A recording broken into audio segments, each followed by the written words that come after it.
Alors, je vous ai épargné le premier donjon hein, parce que le gameplay dans le jeu c'est un peu de la merde. On va dire ce qui est. Autant l'histoire c'est trop bien, autant l'ambiance et la musique c'est trop bien, autant le jeu en lui-même c'est un peu de la merde. Donc là, je viens de finir le premier donjon pour pouvoir vous montrer la suite. Donc là, on va retourner à la surface, on va retourner dans les airs.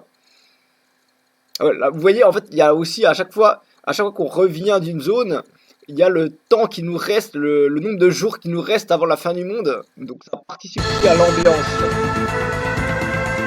Voilà, donc là on est retrouvé sur la map, donc on va se concentrer pour voir qu'est-ce que c'est la suite.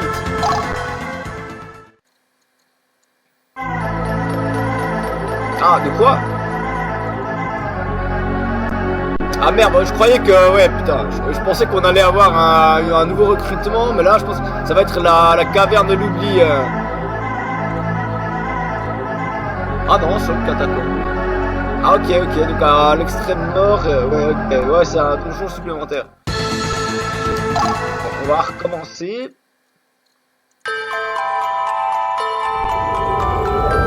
Ah, voilà. Being picked was this flower's destiny. Destiny? Do you know what it's called? Oh putain, ouais, c'est le recrutement de Bélénice. Please, can't you save her? I was a slave to circumstance. So you have nothing to say to me, huh? Ah putain, ce recrutement, il est trop beau.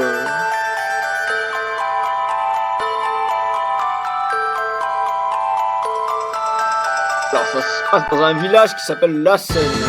Une ville, je sais pas. Ouais, c'est là. Ah ouais, alors c'est une ville, alors je vous lis la description parce que... Ah oui, il y a aussi ça aussi qui participe à l'ambiance. C'est que toutes les villes... la plupart du temps c'est méga glauque en fait la description. Genre là c'est genre une ville marchande de la région de Girabellum avec un connu pour son pour son marché d'esclaves. Et puis ah oui ouais les troupes sont sur le qui-vive à cause des menaces d'invasion de la part de Villenor. Donc Villenor qu'on a entendu parler pendant l'introduction. Mais là, on va aller rencontrer notre prochaine recrue.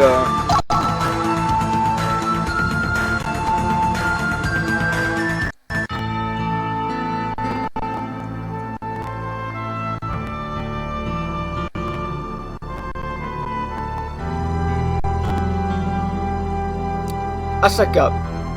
Ah, cette fleur est si jolie. Est-ce que vous savez comment elle s'appelle?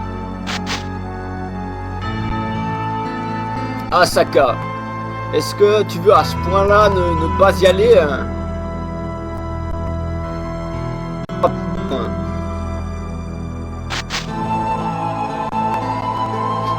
Seigneur Bélénice, rendez-moi la fleur.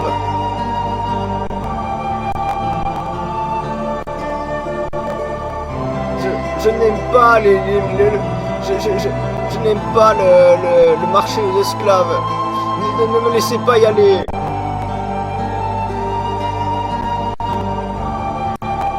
On doit le faire, Asaka. Ma femme et Maria ne sont plus là maintenant. Tu ne peux pas t'occuper de la maison à toi tout seul.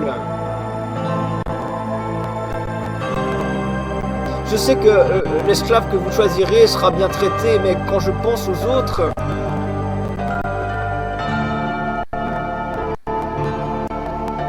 Je ne veux pas y aller. Mais j'ai besoin de toi, Asaka. Je ne parle pas leur langue. J'ai besoin de ton aide pour trouver un bon travailleur. Je ne peux pas faire ça. D'avoir un pouvoir pareil sur la vie de quelqu'un.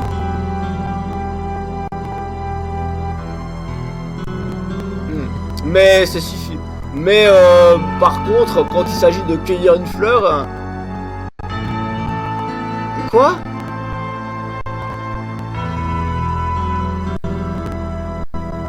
En quoi est-ce que choisir un esclave est différent de cueillir une fleur? 3 petits points.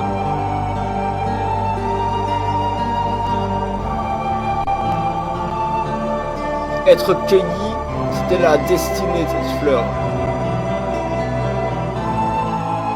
La destinée? La destinée est le chemin que les dieux ont choisi pour nous. Ah ouais, en plus, ouais, là le personnage Belenus, il faut savoir qu'il a... Alors, je pense que c'est fait exprès, mais il ressemble pas mal à Spinoza, qui justement un peu le dernier stoïcien, et qui justement dont toute la philosophie est orientée autour de la notion de destin. Alors, bon, après la philosophie de Spinoza c'est compliqué, donc j'ai pas la prétention de... Parce qu'en plus je l'ai pas lu, donc je vais pas avoir la prétention de vous expliquer sa philosophie, mais je pense que ce personnage est inspiré de Spinoza.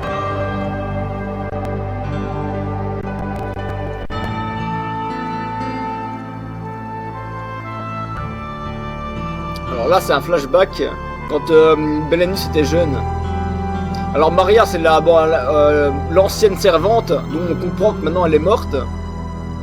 Et elle dit s'il vous plaît pardonnez-moi, j'étais tellement désolé pour elle. Ah oui en fait ouais. En fait c'est la jeune Asaka parce qu'en fait comment dire, Belenus et Asaka genre les deux personnages qu'on voit au début ils ont à peu près le même âge. Et puis là on voit un flashback quand ils étaient jeunes. Et puis on voit comment elle a été recrutée dans la maison. Je suis prêt à payer avec mon propre salaire pour elle, alors s'il vous plaît, permettez-lui de rester. Puis Belenus, il appuie. S'il vous plaît, père, je vous promets, Maria et moi, on prendra soin d'elle. Le père, très bien. Elle est sous votre responsabilité. Maria, tu l'éduqueras.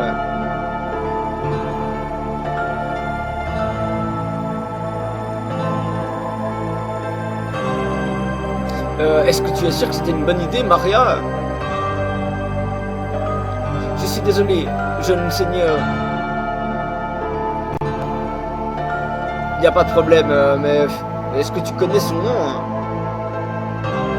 Son nom est Asaka. Asaka? C'est un nom de Yamato. Oui. Et là, il lui tend une fleur. Ah! Ah, finalement, on voit ton visage. L'homme qui fait peur est parti. Donc, tu n'as pas besoin tu peux arrêter de pleurer.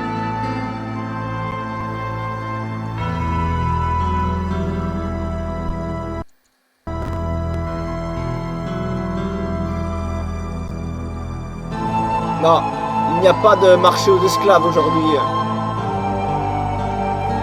3 petits points.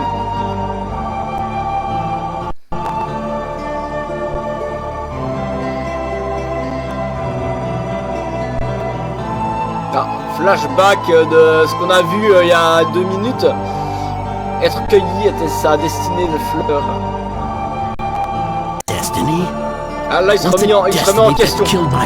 La destinée? Est-ce que c'est la destinée qui a tué ma femme et Maria? Was it destiny that sent my friends and my father to Est-ce que die c'est in la a distant destinée war? qui a envoyé mes amis et mon père à leur mort dans une Is it guerre the reason I am here loin now? d'ici?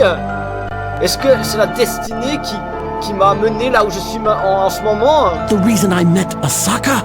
Est-ce que c'est la raison pour laquelle j'ai rencontré Asaka? Ah et là c'est intéressant parce qu'il a une sorte de remise en question un peu de ses principes. Donc Asaka elle fait Seigneur Belenus, je vais bien. Bon, nous devrions rentrer à la maison. Oui, Seigneur Belenus. Bon là c'est la nuit.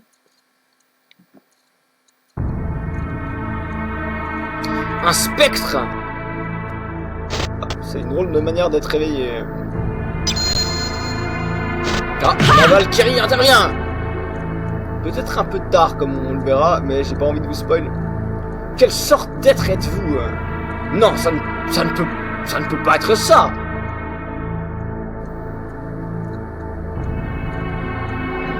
Votre maison, elle est tombée sous la malédiction d'un vampire. La jeune femme est en danger. Asaka?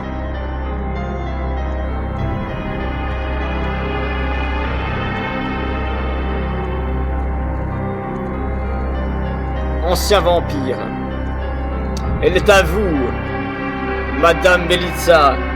C'est le sacrifice final. Le pacte est maintenant conclu. Alors ouais, il faut savoir que dans la version japonaise, en fait, c'est beaucoup plus développé l'histoire.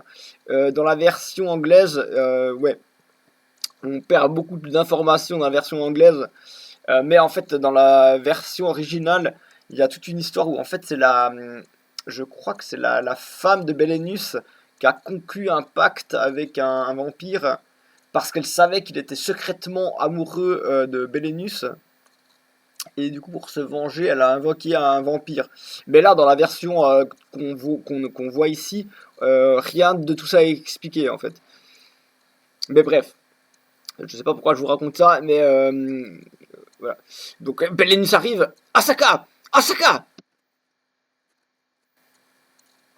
Bon, apparemment elle est morte.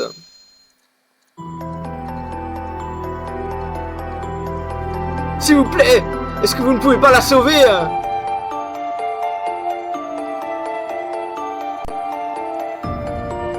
C'est trop tard. Personne ne peut défier son destin. Vous parlez de destin, comme si ce genre de paroles pouvait apaiser mon esprit. Alors là, c'est marrant parce que là encore, on voit qu'il remet en question sa croyance absolue dans le destin.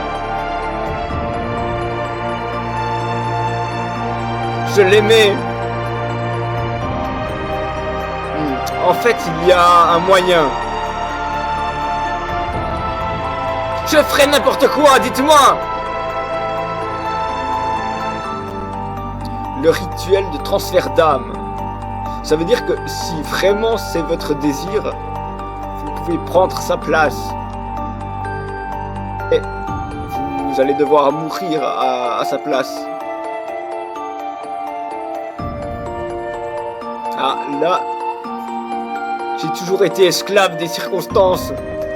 Je n'ai jamais eu mon mot à dire.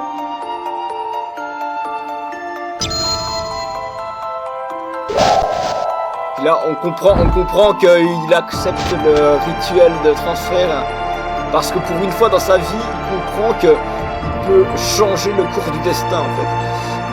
Alors que toute sa vie, il l'a passé en se disant le destin de toute manière est tout puissant et il n'y a rien qu'on puisse faire.